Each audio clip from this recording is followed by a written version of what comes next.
General counsel here? We are not muted anymore. We're not muted A now. lot easier. Yes. I don't Has the know, lead. sorry. Think I got it. Oh, okay. Yes, the, And we're ready. Very nice. It is 5:06, and I'd like to welcome everyone to the Children's Services Council of Leon County's Finance and Budget Committee meeting. And with that, I would like a roll call. So Ms. Clay, if you would be so kind. Mr. Hannah, Here. Commissioner Cumming, Here. Dr. Glenn. Yeah. Mr. Mitchell. You are here, aren't you? I like that. I'm here also. Yes. Yes. Thank you, Ms. Clay. Item 3 is the approval of the agenda, and if I could get a, thank you, Dr. Glenn. I say.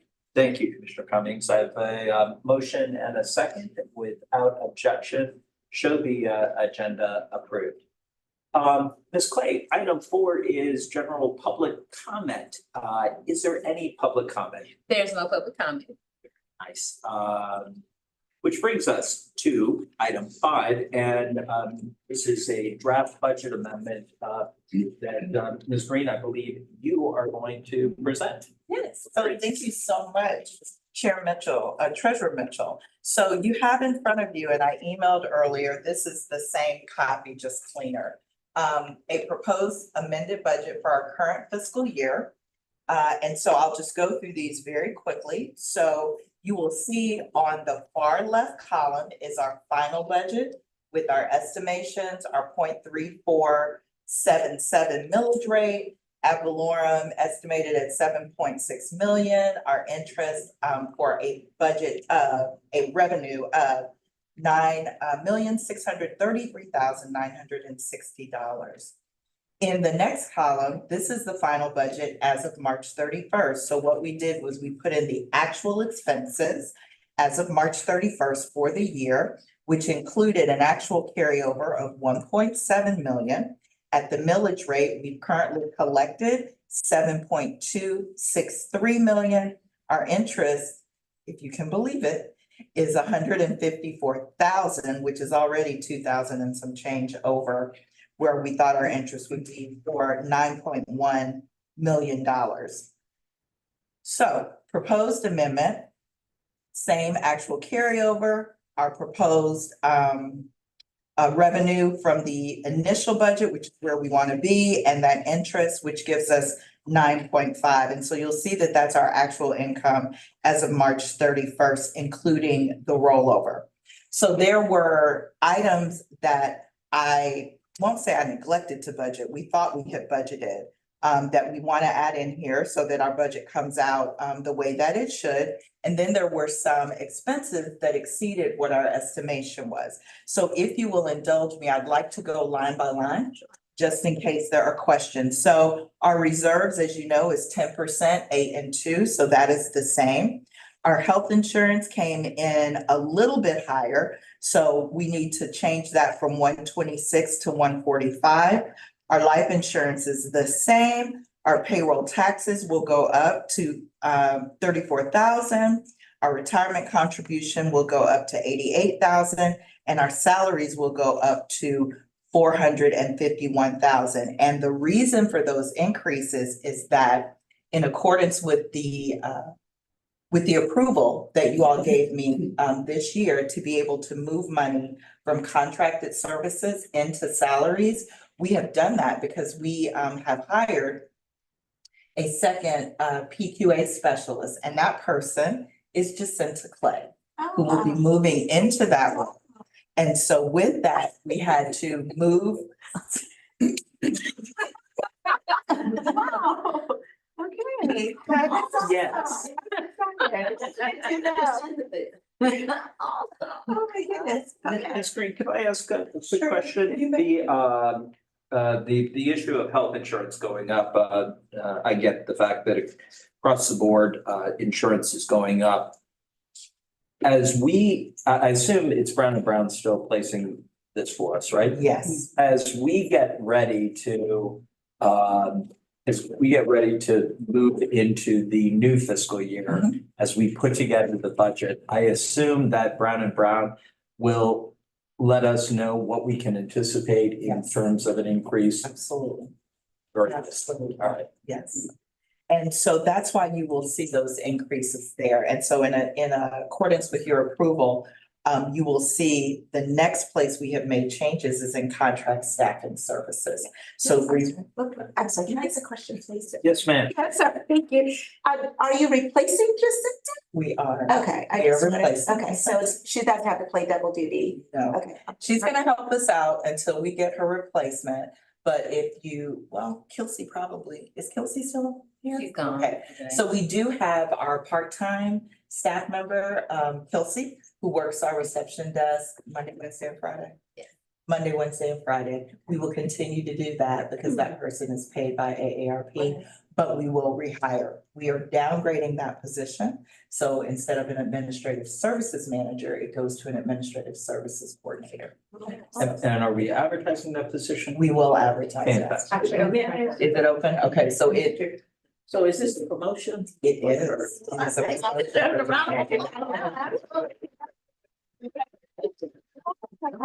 We just hadn't announced it yet, but we will announce it as we do with all of our. Round of burners, that's all I'm saying. Yeah, Congratulations. Thanks. so we're excited and we always want to try to promote from within. Absolutely, we can do that. So you will see that we reduced our contract staffing services to 172. And just for further clarification, the funds that were moved from contract services into the full-time position is for the 4 months for the rest of the year. So we didn't move a whole year, we only moved the time that we have left from when Jacinta will start, which will be May 18th. All right, so the next change you'll see is under contracted services other, we added disbursement and payment processing because it does cost us to use bill.com to process. We had just been rolling it into the expense, but we want to be able to show the public everything on which we're spending money. So it came in at about $1,200. We're estimating about $2,500 for the year. So you will continue to see that. So for our ad valorem collection fees, and I always pause here because I know that our treasurer, so right now we budgeted 152.7. We are currently at 145, 133 with money steadily coming in. So we took that up to 153 and we are hopeful that that will cover anything that comes in moving forward. Yes. Can anything be done about the $145,000? Yes, that. Nothing. Wow. That's a lot of money. Yeah. Wonderful. I see our treasurer, thank you. And so I know that if anything can be done, he will help us figure that out. But yes, so that is money that is paid to both the property appraiser's office and the tax collector's office. And then our special district fee went up a little bit from last year. So it went up to 188.44. So we want to change that to 200 so that we have that covered. When we get down to communications, the change you'll see is in the Zoom licenses. It went up a little bit, and so we want to augment for that, the 800 there. And so if you flip the page,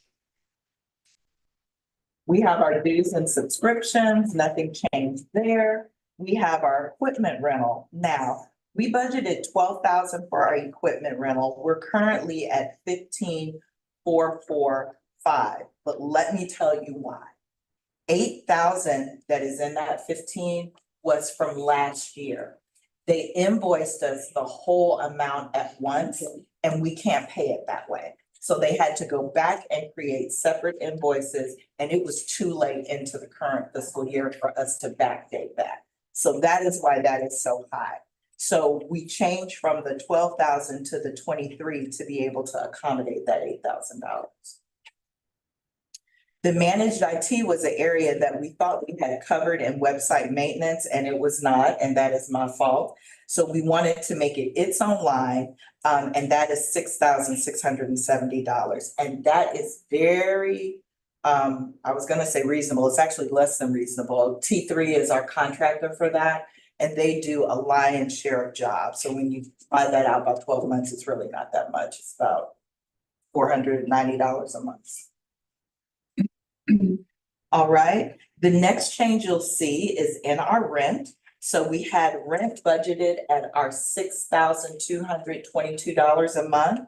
But it went up on that October 1st, so we needed to change that amount to the 76 to make sure we're covered for this year. You will notice here, it does not include the rent for the FRC because that's going to be charged back to the FRC, and it's about $2,500. Yeah, Ms. Grayson, when we are putting together, like, we knew that the rent continues to go up. So when we're putting together the budget, why aren't we anticipating this and building? That was my fault. Oh, okay. That was my fault. I built in, I'm sorry, John, but it was my fault, because I was looking at the previous year's rent Right. that we had for 2 years. Well, it went up on October 1st, I- and so we were just paying the old rent. So as we, again, to me, I just want to make sure that as Right. we're anticipating Exactly. the new rent increase, which will go up again on October 1st. Which I will be sure to look at the lease Right. and make sure I have the correct amount. All right. Thank you, Mr. Grayson. Thank you. That's great. And so then the next thing, if we flip the page, we will see CSC awareness. So we currently have spent about $4,600 in there, and those are our items that we give out when we do Kids Fest and all of those things. So I just wanted to add just another $2,000 there to make sure that we're covered for the year. Of course, anything that we don't use just rolls over to the next year. And so we are looking at augmenting our budget to for the subtotal. Oh, and there it is, I'm sorry. And under other, so we had that category where we were putting things that didn't fall anywhere else. So right now, I'm asking for just $1,000 to cover anything that doesn't fit anywhere else. What do you anticipate might possibly? What did we have in there? We got, I'm trying to think what was the last thing we got that fell in there. I can't remember, but it was, yeah. We actually have been using this to just, so John would just put stuff there if we forgot to give him coding, but inevitably there's something that we can't put anywhere. Well, and if there isn't, it just rolls back in. It's all going there. All right, so we're looking at a subtotal of expense that goes from $2,058,000 to 2.142. Our administrative costs in the previous approved budget was about 15%. It'll go up 1 more percent to 16%. Now, this is where you'll particularly be interested. So under program investments and supports, what we did was update this information for the programs that you all approved over the last couple of months. So you will see under Family Resource Centers, you will not see any expenditure because we haven't spent any money there.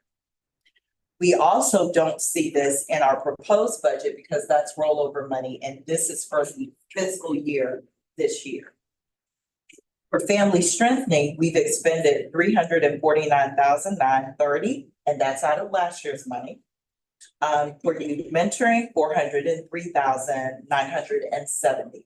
It is not calculated in this year's budget because, again, it was from last year's budget. Now, under early learning, we had $745,200. We have spent $509,000 out of that for ELC and rebound and recovery, and we do not expect it to go over budget, so that number is the same. For summer enrichment, if you remember in the original budget, it was 1.71 million for summer. When you approved our internship program, we broke it out so that summer was 1.4 and the internship program was 250 and change. So we wanted the budget to reflect that, and your approved budget for summer was actually 1.71. So we need to make that adjustment, and the difference actually came out of the 3 million from new funds available for program. Does that I make didn't sense? follow. Okay, let's do it again. All right.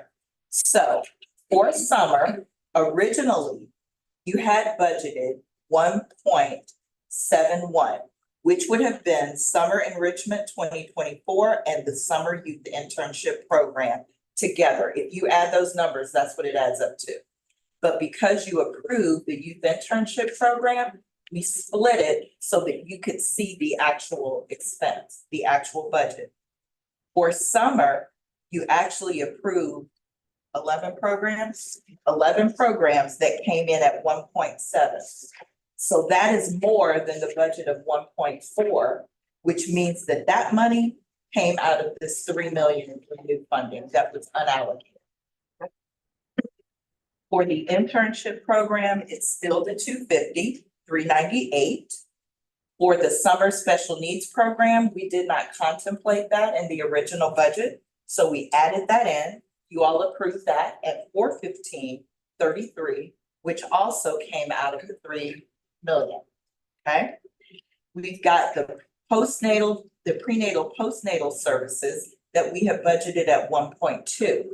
We broke that down into 3 different categories: perinatal care coordination, transportation, and this family engagement.